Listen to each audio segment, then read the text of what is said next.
बरेली की एक लड़की, बरेली की एक बहन प्रेग्नेंट हो जाती है। बात मालूम है, गैर मुस्लिम के साथ उसके रिलेशन थे, नाजायज ताल्लुकात थे।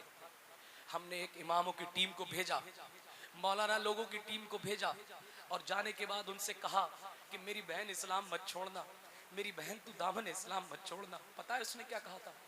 मौलाना साहब आप आज आ रहे हो, आज आ रहे हो आप, जब मेरी इज्जत लुट गई, मैं बर्बाद हो गई, आज आ पाए हो?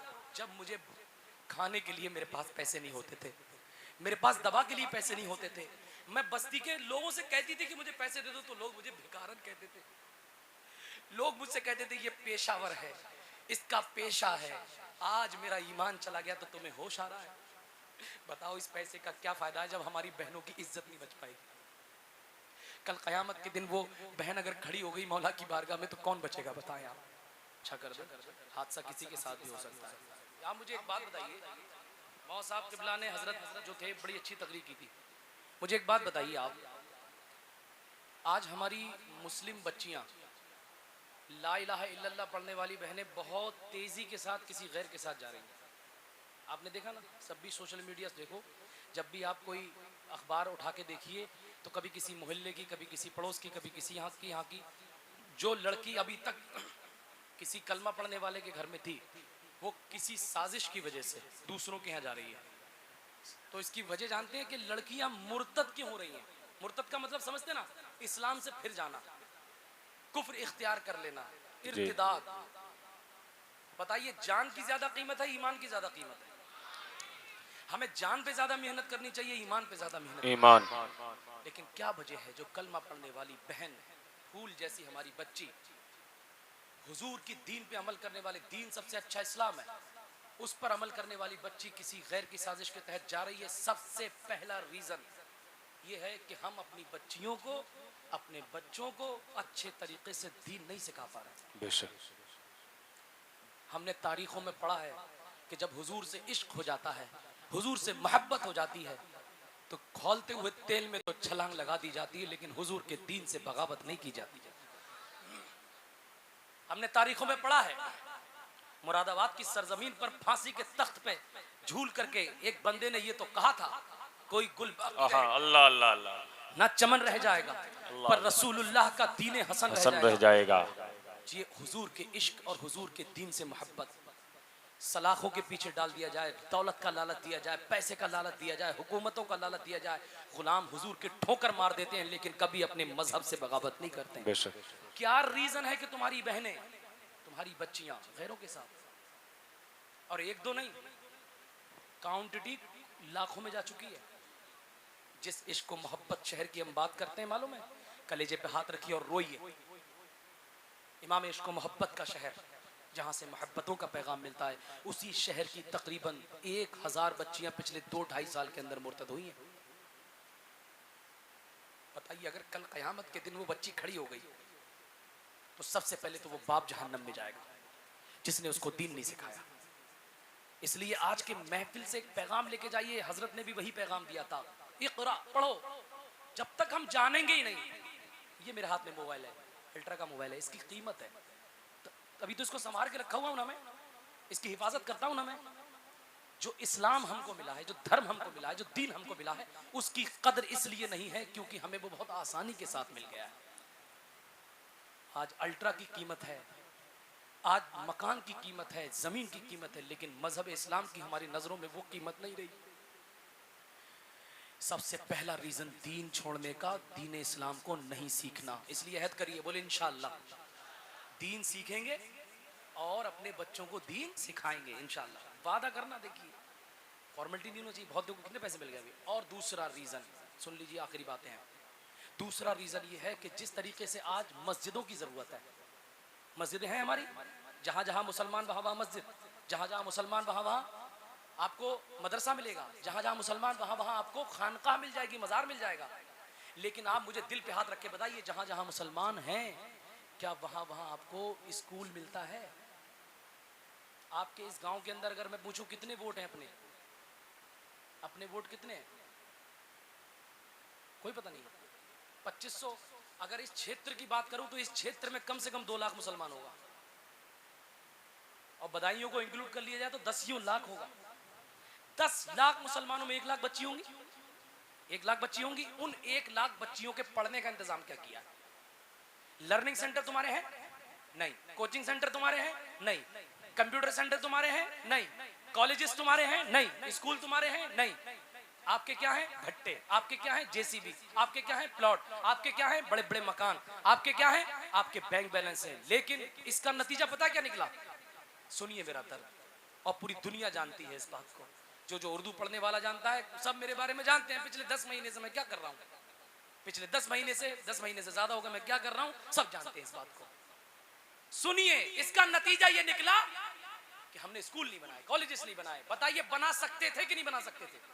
जब हम मस्जिद बना सकते हैं, जब हम मदरसे बना सकते हैं, तो संविधान, हिंदुस्तान का आईन ये हमको इजाजत देता है कि हम अपनी बच्चियों के लिए, बच्चों के लिए कॉलेज और स्कूल भी बना सकते हैं। किसने रोका बनाने से? किसी ने मना किया बनाने से, लेकिन तुम लोगों ने नहीं बनाए। इसका नतीजा नौजवानों पता है क्या निकला?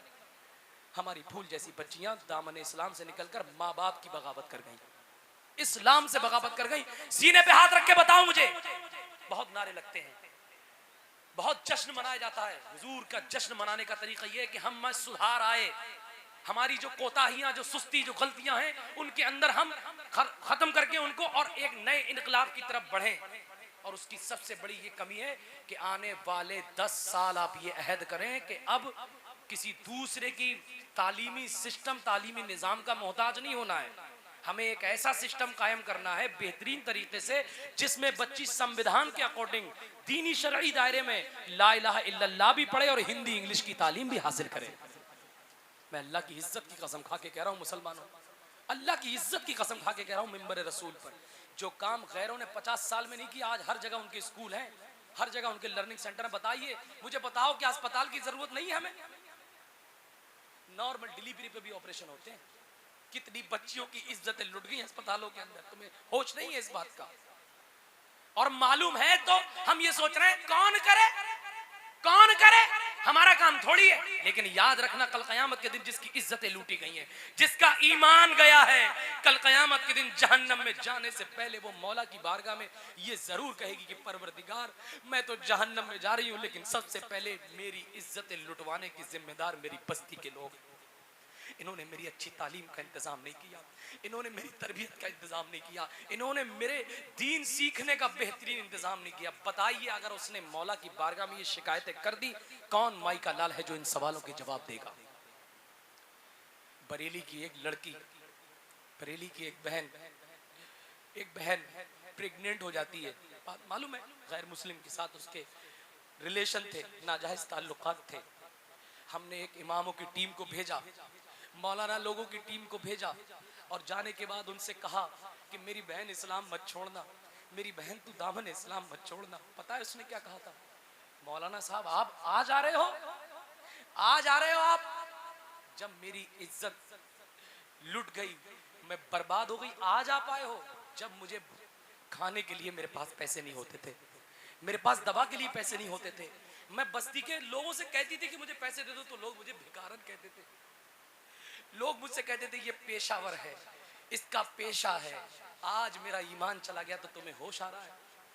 बताओ इस पैसे का क्या फायदा है जब हमारी बहनों की इज्जत नहीं बच पाएगी? कल कयामत के दिन वो बहन अगर खड़ी हो गई मौला की बारगाह में तो कौन बचेगा? बताएं आप।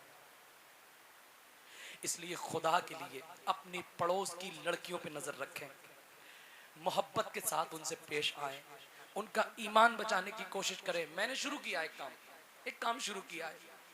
मैंने देखा कि होता है ऐसा माहौल। हम ये नहीं कह रहे हैं कि दूसरे के तालीमी लेवल, तालीमी मामला सब खराब हैं, बहुत बहुत अच्छे स्कूल भी हैं, लेकिन मैंने देखा कि मेरी बहनों के ईमान पे हमला हो रहा है। अरे फिलिस्तीन के लिए हम आंसू बहा रहे हैं, फिलिस्तीन के लिए हम आंसू बहा रहे हैं, लेकिन फिलिस्तीन पर रोने से पहले हमें अपनी बहन के ईमान इस पे रोना चाहिए, इस पे रोना चाहिए हमें, क्योंकि फिलिस्तीन वालों की जान गई है, फिलिस्तीन वालों का ईमान नहीं गया। बताओ मुझे, फिलिस्तीन वालों का ईमान गया? उन्होंने जालिमों की आंखों में आंखें डाल के बात की है। इसलिए मैंने क्या सोचा, इन बुजुर्गों की, इन सैयद साहब क़िबला, ये मेरे बुजुर्ग उलमा, इन सब की दुआएं लेकर कोई बात नहीं, कलमा शरीफ पढ़ी जल्दी से, उसको मत देखिए। ला इलाहा इल्लल्लाह ला इलाहा इल्लल्लाह। मैंने एक काम शुरू किया, मैंने कहा आप जहां जहां ला इलाहा इल्लल्लाह वाले हैं, जहां जहां हुजूर के गुलाम है, वहां वहां वो बेहतरीन कॉलेज भी बनाएंगे इंशाअल्लाह। ये मुहिम छिड़नी चाहिए। बहुत हो गए नारेबाजी, नारे भी लगाएंगे, जलसा भी करेंगे, जुलूस भी करेंगे, सब कुछ करेंगे, लेकिन साथ ही साथ अपनी बहनों की इज्जत ना लुटे, उनके ईमान पे हमले ना हो, इसके लिए हम बेहतरीन कॉलेज का इंतजाम करेंगे इंशाअल्लाह। अब आप बताइए, बिसौली में कॉलेज होना चाहिए नहीं होना चाहिए? आपके गांव में कॉलेज होना चाहिए नहीं होना चाहिए? बिशारतगंज में, आंवला में, यहाँ सब जगह तुम्हारे कॉलेज होने चाहिए नहीं होना चाहिए? आप अपना कल्चर पेश करिए भाई, सिलेबस उनका, सिलेबस उनका, ड्रेस कोड उनका, माहौल उनका, तो असर क्या तुम्हारा आएगा? इसलिए मैंने मुफ्ती आजम के कदमों में बैठ के वादा किया कि सरकार मुफ्ती आजम मेरे पे करम कर दे और मुझे कलमा शरीफ, कलमा शरीफ, कलमा शरीफ, ये शैतान निकारा, कोई बात नहीं है, कोई मसला नहीं है। आप इधर देखिए, आखिरी बात है, आखिरी बात है, क्योंकि आप समझ सकते हैं मेरी कैफियत। मैं चाहूं तो पूरी जिंदगी नात पढ़ पढ़ के मुझे जरूरत नहीं है कहीं भी कुछ कहने की। अभी देखा ना आपने कितना पैसा आपने दे दिया, ये मुझे हर दिन ऐसी पैसे मिल सकते हैं, हर दिन मुझे ऐसी पैसे मिल सकते हैं, लेकिन मैं ये चाह रहा हूं, मैं पिछले 8 महीने से अपने ये सारे पैसे, अक्सर इनाम के पैसे, अक्सर जगह के, मैंने एक कॉलेज की जमीन खरीद रहा हूं जिसकी कीमत तकरीबन 3 करोड़ रुपए। मालूम है 10 महीने पहले मैंने उसका बयाना किया था, पूरी उम्मत से सवाल किया था, पूरी उम्मत से मैंने कहा था कि मुझे हुजूर के नाम पे आप 2 लाख लोगों से 100 रुपए मांगे थे मैंने। कितने लाख लोगों से, कितने लाख लोगों से 100 रुपए मांगे थे? तो 1,20,000 लोगों ने 100 रुपए दिए अभी तक। 10 महीने चीखने के बाद, सोशल मीडिया पे बोलने के बाद, बड़े बड़े उलमा की दुआएं लेने के बाद, हुजूर का वास्ता देने के बाद, अल्लाह और अल्लाह का वास्ता देने के बाद, इमाम हुसैन का वास्ता देने के बाद, कौम ने मुझे कितने रुपए दिए? 1,20,000 लोगों ने 100 रुपए दिए। गैर की जमीन थी, गैर की जमीन है वो, जिसका हम बयाना करने वाले, वो बैनामा करने वाले हैं अभी। अब उसके पता कितने रुपए रह गए? 80 लाख रुपए बाकी हैं। अब वो टाइम नहीं दे रहा है कि उलमा जानते हैं, मैंने सारी अपडेट सोशल मीडिया पे की है, अब वो हमें टाइम नहीं दे रहा है। सोचिए 1-2 करोड़ से ज्यादा पैसा पहुंच चुका है तकरीबन। पैसा हिलक जाएगा कि नहीं हिलक जाएगा? क्या उम्मत इतनी कमजोर हो गई है? मुस्कान बहन का पर्दा छीना जाता है कर्नाटक के अंदर, तड़प जाते हैं हम लोग, तड़प जाते हैं हम लोग, कह रहे हमारी बहन का पर्दा छीन लिया, ऐसा हो गया, वैसा हो गया, इम्तिहान हाल में नहीं जाना चाहिए। ये अपने स्कूल कब बनाओगे? स्कूल कब बनाएंगे आप? जिंदगी हो गई 40 साल का खामियाजा ये भुगता। ऐसा ना हो कि तुम्हारे बच्चे कलमा पढ़ना भूल जाएं। इन बच्चों से अभी पूछो, मैं सच बता रहा हूं, तीसरा कलमा याद नहीं होगा, और स्कूल के अंदर जो प्रार्थना होती है वो सब याद होगी। सही कह रहा हूं कि गलत? तो अब ये बताइए, जो मैं स्कूल बनाना चाह रहा हूं, आखिरी 2-4 जुमले, वो स्कूल बनना चाहिए या रुक जाए? आप उसमें साथ दे सकते हैं मेरा? आप दे सकते हैं साथ? वाकई हुजूर के नाम पे आप सब दे सकते हैं। मैं ये सारा पैसा कॉलेज की जमीन में दे रहा हूं। यहाँ कितने गुलाम है जो अपनी जेब का सारा पैसा हुजूर के नाम पे, मैं कह रहा हूं हुजूर के नाम पे, बस हुजूर से बड़ी कोई बात नहीं है, और मैं अपने लिए नहीं मांग रहा हूं, मैं अपने लिए नहीं मांग रहा हूं। आप हुजूर के नाम पे मुझे अपनी जेब में जितना आपका पैसा है, जितना आपका दिल ना कस के अपनी बहन बेटियों की इज्जत के लिए, अपनी बहन, फिर अब आप जेब पे देख रहे हैं, मत दीजिए। मतलब जो बेदिल से दिया जाए वो पैसा नहीं चाहिए मुझे वो पैसा चाहिए जिसमें हुजूर की मोहब्बत शामिल हो। आप एक मर्तबा मेरी मदद करिए, और मैं आपसे वादा कर रहा हूं, मैं वादा कर रहा हूं कि 4 साल के अंदर इंशाअल्लाह ताला बेहतरीन कॉलेज बनाऊंगा इंशाअल्लाह।